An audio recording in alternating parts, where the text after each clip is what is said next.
Experts from numerous structures studying the current conflict in Europe continue to analyze numerous photographs and footage with damaged Western-style military equipment, trying to understand why the Ukrainian command chose a suicidal frontal attack on Russian positions. The Ukrainian generals and their Western advisors simply had no other choice.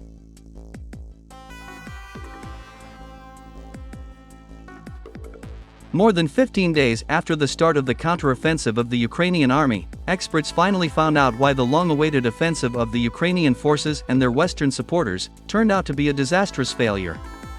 In the Zaporizhzhia direction, all military equipment of the armed forces of Ukraine is literally frozen and disabled, thanks to the latest Russian electronic warfare systems.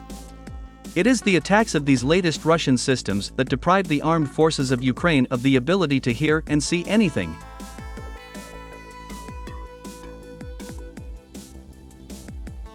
The defense of the Russian army is built so competently and professionally that even pro-Ukrainian Western bloggers and experts, working for numerous Western organizations studying the current war, were forced to recognize the superiority of not only Russian forces, but also the latest types of Russian weapons. Moreover, Indian experts from the edition Eurasian Times recognized that Russian electronic warfare systems intercept more than 400 Ukrainian drones per day. Even American military analysts were reluctantly forced to recognize the superiority of the latest Russian electronic warfare systems after the devastating failure of the Ukrainian army's counteroffensive in the Zaporizhzhia direction.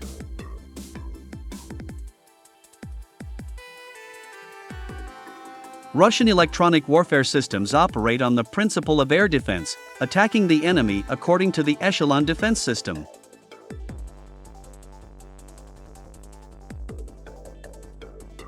Electronic warfare systems are at the first line of defense, attacking the enemy around the perimeter, depriving him of the ability to see and hear, as well as being able to act effectively. The enemy literally slows down and becomes easy prey for the Russian means of the second line of defense, combat aircraft and artillery. The Russians literally managed to create a single organism that cannot be overcome. The Russians are using all types of electronic warfare systems in different sectors of the front.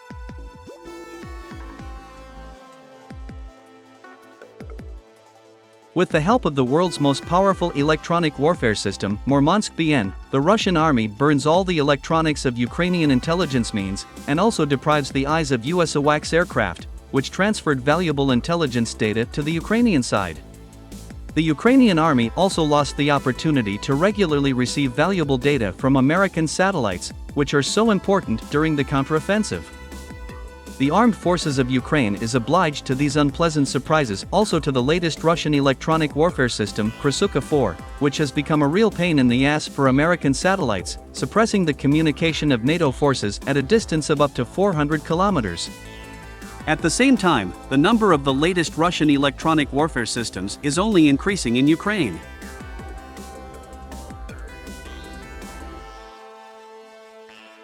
Every month, more and more of the latest Russian classified electronic warfare systems appear on the battlefield, which completely deprives the armed forces of Ukraine not only of sight, hearing, and satellite communications, but also navigation. The fact that last year the Russians managed to hack the global Starlink satellite system and thereby deprive the Ukrainian army of valuable information speaks to the superiority of Russian electronic warfare systems, which became the main factor in the failure of offensive actions of the Ukrainian forces and its Western patrons.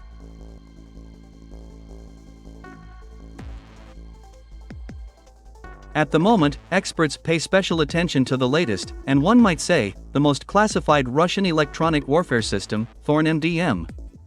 It is reported that this latest Russian system was the main reason for the failure of the Ukrainian army on the entire front line. Unfortunately, there are no exact characteristics of TORN-MDM in open sources. However, unnamed sources in the Defense Department claim that this system is capable of not only hacking and listening to enemy radio communications, but also taking control of enemy drones, simulating a friendly signal. Why does the collective West not supply the Ukrainian army with the means to effectively fight against Russian electronic warfare systems? Why does the West talk only about the supply of heavy weapons and fighter jets? There is only one answer to these questions: the West itself has no effective means of countering the latest Russian electronic warfare systems.